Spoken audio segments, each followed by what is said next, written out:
कृषि प्रधान जिला है, जिला उधम सिंह नगर। कृषि की राजधानी भी बोल सकते हैं। यहाँ की जिला कार्यकारिणी का विस्तार करने के लिए उधम सिंह नगर में आज हम आए और यहाँ की जिले की कार्यकारिणी का हमने विस्तार किया है।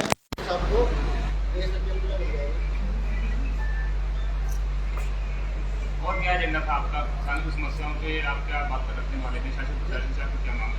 देखिए, एजेंडा तो किसान आप सब ज़्यादा पत्रकार बंधु सब ज़्यादा अच्छा समझते हैं कि इस देश में दो ही कम्युनिटी सबसे ज़्यादा दुखी है, किसान और मजदूर।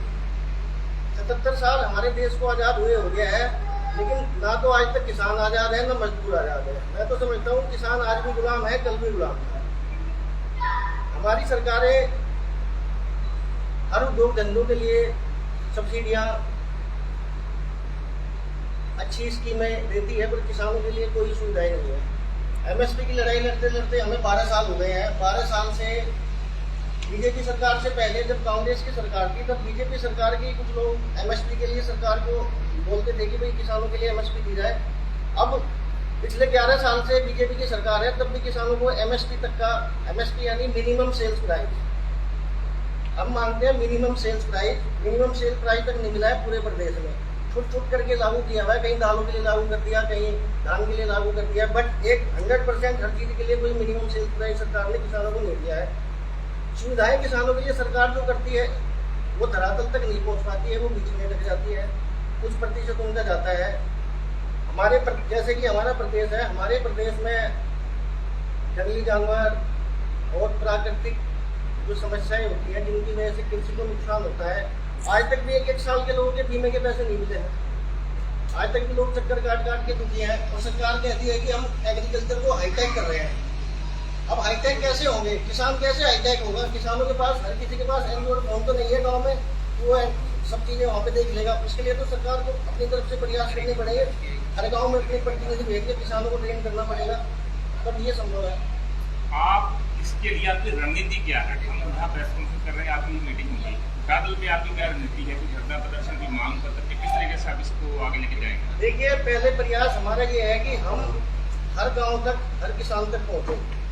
अब हमारे संगठन के पदाधिकारी गांव तक पहुंचे, किसानों की समस्याओं का समाधान करवाएं, सरकार के सामने मांग रखेंगे। अगर सरकार हमारी बातें नहीं सुनेगी तो हम धरना भी करेंगे, प्रदर्शन भी करेंगे। एक सवाल और है, भारतीय किसान यूनियन के नाम से कितनी यूनियन बनी हुई है? आप उसमें से आप कैसे आपको लग पाते हैं और आपके पास क्या रणनीति है, क्या एजेंडा है? पर आप अलग हैं भी। देखिए, हमारा ध्येय है निस्वार्थ सेवा, निस्वार्थ किसान और मजदूर भाइयों की सेवा। हम सच्चे मन से बिल्कुल निस्वार्थ हुए किसानों की लड़ाई और अपने मजदूर भाइयों की लड़ाई, सड़क पर भी लड़ने को तैयार है, सरकार से भी लड़ने को तैयार है, हर चीज के लिए तैयार है। कंगना रनौत ने अभी बयान दिया है कि वो पुराने कानून फिर से लागू किए जा सकते हैं, आप उस पर क्या कहना चाहेंगे? देखिए, जो कानून एक बार निरस्त हो गए वो दोबारा तो लागू होना संभव नहीं है। और कंगना रनौत का तो ध्यान देने का काम आपने समझा ही है कि अभी कुछ दिन पहले किसानों के बारे में बहुत ही गलत तरीके का बयान दिया था, जिसकी हमने और निंदा भी की थी कि ऐसे हमारे पहाड़ी क्षेत्र से सांसद है, अपने इलेक्शन के टाइम पे वो गाँव देहात में घूमी होगी, वहाँ पर उसने किसानों की दुर्दशा भी देखी होगी। अगर उसने किसानों के बारे में ऐसे बयान दे दिया तो बहुत ही गलत तरीका है, ऐसा होना नहीं चाहिए। पहाड़ पे भी आपने बात की, जानवरों की समस्या, वो वास्तव में बड़ी भयंकर समस्या हो रखी है। जो थोड़ी बहुत खेती बची हुई है, थोड़े बहुत लोग बचे हैं, वो उससे और परेशान कुछ कर भी नहीं पा रहे, उदाहरण भी नहीं कर पा रहे। उसके लिए आपकी कोई विशेष रणनीति पहाड़ के जो छोटे किसान हैं? देखिए, कुछ इंस्ट्रूमेंट निकले हैं, हमने भी सुना है कि भाई इंस्ट्रूमेंट कुछ लगते हैं कि कुछ इंस्ट्रूमेंट लगाने से बंदर भाग जाते हैं, सुना है हमने, लेकिन वो 1-2 बार ही काम करते हैं, तीसरी बार उनके लिए यूज हो जाते हैं, जानवर यूज हो जाते हैं, उनको खाली फेंक देते हैं।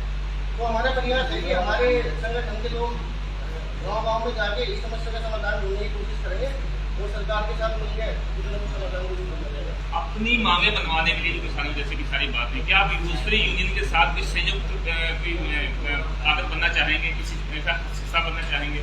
देखिए, हमारा तो ये कहना है कि यूनियन भले कितनी हो, इतनी सारी यूनियनें हो गई हैं, लेकिन हमारी सोच ये है कि अगर किसानों की कोई समस्या है उसके समाधान के लिए अगर सरकार से हमारी लड़ाई होती है तो सब अपने मन बोल के एक मंच पे आके किसानों की लड़ाई करें, एक मंच से किसानों की आवाज़ बने, तभी हम सरकार से नहीं पाएंगे। किसानों के लिए अलग अलग लड़ेंगे तो हमारी लड़ाइयाँ कमजोर होगी।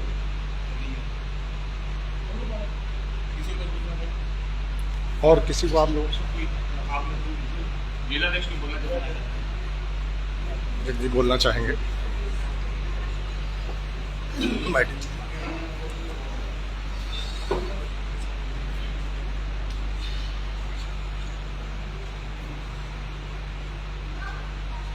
जी जिलाध्यक्ष जी, आप ये किसान यूनियन में आप सभी बैठे हैं, क्या कुछ कहना चाहेंगे? मैं आज यहाँ पर अपनी नव निर्माण कार्यकारिणी का जिलाध्यक्ष हूँ यहाँ पर, और आज हमारी प्रदेश की कार्यकारिणी ने यहाँ पर आकर हमको सम्मानित किया, और इस तरीके से यहाँ विस्तार हुआ है। अब मैं आगे इसको लेके चलूँगा, और मेरा उद्देश्य यही होगा कि गरीबों तक, गरीब किसानों तक पहुँचा जाए और गाँव-गाँव पहुँचा जाए। जो भी रणनीति हमारी राष्ट्रीय कार्यकारिणी की, प्रदेश कार्यकारिणी के निर्देशों में हमें मिलेगी, उसके हिसाब से हम आगे चलते जाएंगे। लेकिन कुछ समस्याएं हम लगातार देखते आ रहे हैं जिन पे हमें आगे काम करना है। जैसे अभी हम देख रहे हैं कि सिरपुर के कंपनियों का इतना गंदा पानी जो बिल्कुल जहर है वो नहरों में जा रहा है, और हम कल ही देख रहे थे इतना पानी गंदा, मतलब किसानों को पूरी तरह से बर्बाद कर रहा है। केमिकल वही नहरों में जा करके पानी वो किसानों की फसलों को नष्ट कर रहा है। इस तीन चीज़ों पर हमें कहीं ना कहीं अपनी रिपोर्टें फिर बनानी है, और उस पर आगे सरकार से या उनसे जहाँ से भी रणनीति बनेगी उसको बना के हमें आगे कार्य करना है। और सबसे पहले तो हमें किसानों तक पहुँचना है, घर घर तक किसानों तक पहुँचना है। जो भी उनकी समस्याएं हैं उन समस्याओं के लिए हमें निष्पक्ष आगे लेके चलना है। बाकी आप सब प्रेस बंधुओं का भी मैं यहाँ पर स्वागत करता हूँ कि आप लोगों ने आके यहाँ पर कवरेज किया आज, और आप सब लोगों का साथ हमें आगे भी चाहिए। आप लोगों के साथ से ही, क्योंकि चौथा स्तंभ माना जाता है हमारा जो मीडिया होता है, आप लोगों के सहयोग के बगैर कोई भी संस्था, कोई भी समाज में जो कार्य होते हैं वो आगे नहीं बढ़ सकते, बहुत टाइम लगेगा। तो आप सब लोगों का मैं बहुत बहुत शुक्रगुजार हूँ, धन्यवाद करता हूँ कि आप लोगों ने आकर यहाँ पर कवरेज किया। आगे की कार्रवाई जैसे जैसे चलती जाएगी आप सब लोगों को सूचित करते रहें। धन्यवाद।